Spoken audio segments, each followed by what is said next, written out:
Business experience comes mainly from sort of family education, really, in the sense that I started out to be a solicitor, so my business acumen was going to be just based on becoming a solicitor, earning money from that and buying a house and investing or whatever. But I think my father, who was a dentist in Liverpool, was a bit of a entrepreneur, bought another dental practice, bought another, had 6 or 7, ran them as a business, and then invested the money in property. So really what happened, I obviously grew up in what my father was doing and learned about buying and selling property, learned about developing property and that sort of thing. So really it's never being watching programs and sort of learning from people. It's been basically my dad who's taught us how to deal with the banks and the borrowing and the investment styles and the investment things that can go wrong. So yeah, family. When I'm speaking, it always depends on what I've been booked to speak about and where I'm talking and at what level. Sometimes if it's a motivational speech and it's for high-end businesses, the directors who've flown in from around the world and they have a keynote speaker there to talk about, it could be about managing change.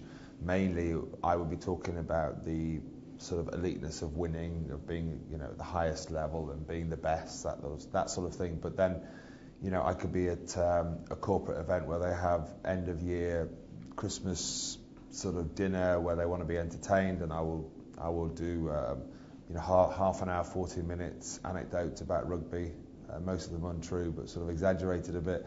So it's really directed at who's booked me and why they've booked me and what they want from me as to what level I will speak at. Business can learn from rugby in the sense that rugby has started out as an amateur game and has become professional, and there's been loads of pitfalls and loads of highs and lows, and I think what rugby does bring is I suppose a culture, and the culture in rugby is fairness. It's sort of dealing with everybody in a I suppose in a polite. If you look at a rugby match, people call the referee sir. People after the game 3 cheers for the opposition. All of that. It's a huge culture thing in rugby of how to deal with people. And coaching myself at the age of under 7s, people learn from that early age of how to interact with people, whether you're winning, whether you're losing, whether the referee's made a bad decision. And I think in business there's a lot to learn from that, and certainly probably not as much to learn from the likes of football and other events, but I think rugby is a great learning ground for how people will, I suppose, conduct themselves in the future. Well, after winning the Dancing on Ice TV show, I was always sort of keen to carry on skating. I skated and toured with Holiday on Ice, met quite a few Russian people, Russian skaters, American skaters, and I thought I could potentially create a business out of this. So I thought I'd try and put on my own show in Jersey called Kyran Bracken's Ice Party, and bought an ice rink, went through the whole rigmarole of trying to make it work. Whether do I hire, do I buy, what should I do? So I hedged my bets that if the show didn't do great, I'd still have an ice rink that we could do Christmas skating with. And so did a show in Jersey, did 9,000 people, did really, really well, did some Christmas skating, did okay. Got a sponsor who wanted us to do the islands, the Isle of Man, Jersey and Guernsey, so now end up with 3 ice rinks. And the ice party show that I do is sort of evolved from Kyran Bracken's Ice Party to Ice Party Champions, where we get champion skating.